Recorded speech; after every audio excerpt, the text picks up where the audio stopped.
धर्म के नाम पर आप एक लड़की को स्कूल नहीं जाने दोगे, उसको काम नहीं करने दोगे, उसे घर से बाहर जाना है तो वो एक मेल गार्डियन को साथ में लेके जाए।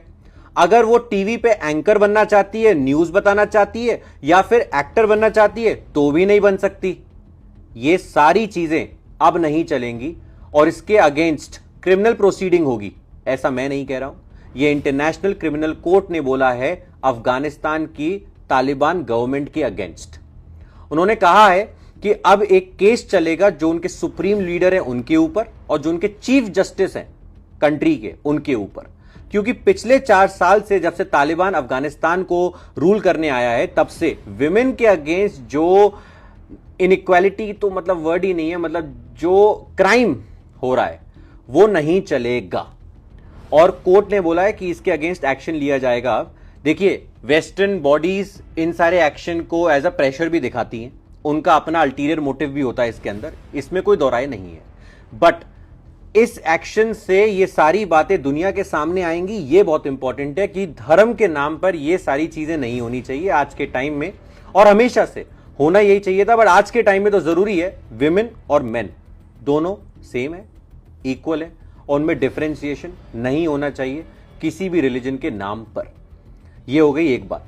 अब इसके अंदर एक और चीज हुई है कि जो भी लोग इन विमेन राइट्स, जो भी विमेन पॉलिसीज हैं, राइट्स है, इसके अगेंस्ट बोलते हैं तालिबान में, तो उनको भी अरेस्ट कर लिया जाता है, उनको मर्डर थ्रेट्स दी जाती है। और ये इसलिए किया जाता है क्योंकि तालिबान ने स्टेट पॉलिसी बना दी है ये सारी चीजें। आप एक स्टेट पॉलिसी बना दे रहे हो, गवर्नमेंट पॉलिसी बना दे रहे हो फीमेल्स के अगेंस्ट, तो फिर कैसे एक कंट्री आगे बढ़ेगी? आप ये सोच के देखिए एक बारी। क्या मतलब? इसका मतलब ये है कि अफगानिस्तान में जो विमेन रहती हैं उनके पास दिमाग नहीं है, वो ग्रो नहीं कर सकती, वो घर से बाहर खुद नहीं जा सकती, वो स्कूल नहीं जा सकती पढ़ने के लिए। ये कहां का इंसाफ है और ये किस तरह से लोगों को ब्लाइंड कर देता है in the name of religion, ये समझ नहीं आता।